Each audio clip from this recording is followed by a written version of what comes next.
È durata una trentina di ore la poderosa caccia all'uomo messa in atto dalle forze dell'ordine nei dintorni di Villaga del Basso Vicentino. Verso le 14 di oggi Pierangelo Pellizzari, 61 anni, è stato arrestato. L'uomo è accusato dell'omicidio della moglie Rita Amenze, 30 anni, di origini nigeriane, uccisa a colpi di pistola verso le 7 del mattino di ieri mentre si recava al lavoro nel parcheggio di un'azienda a Noventa Vicentina davanti ai colleghi. Da quel momento l'uomo si è reso irreperibile.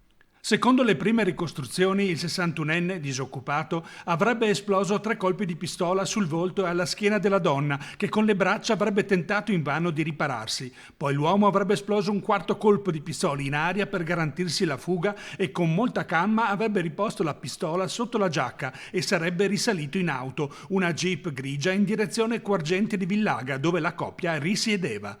È partita poi così la caccia all'uomo, durata tutta la notte e questa mattina. Elicotteri, droni, cani molecolari, posti di blocco avevano isolato la zona. In mattinata i sommozzatori dei vigili del fuoco avevano anche cominciato a dragare un canale nei pressi della residenza della coppia, nell'ipotesi che l'uomo avesse deciso di togliersi la vita. Gli inquirenti avevano ricostruito anche gli ultimi spostamenti dell'uomo prima dell'omicidio, l'ultima segnalazione e le immagini di videosorveglianza di questo bar che attestavano la presenza di Pellizzari poco prima dell'omicidio mentre sorseggiava un caffè.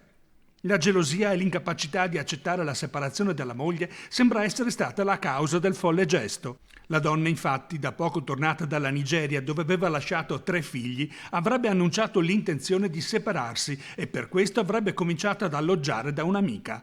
Una scelta impossibile da accettare per Pellizzari. L'uomo, che si era barricato in un casolare vicino alla sua abitazione, nel primo pomeriggio di oggi avrebbe tentato di ritornare in casa passando attraverso una finestra nel retro vicino al pollaio, ma i carabinieri lo hanno bloccato e condotto alla caserma di Via Muggia a Vicenza per interrogarlo. La soddisfazione del sindaco di Noventa Vicentina Mattia Veronese per la conclusione dell'operazione. Chiediamo veramente che ci siano leggi dure, pene certe per chi commette questi atti e ovviamente come istituzioni dobbiamo lavorare affinché la cultura del rispetto verso la donna sia il più diffuso possibile.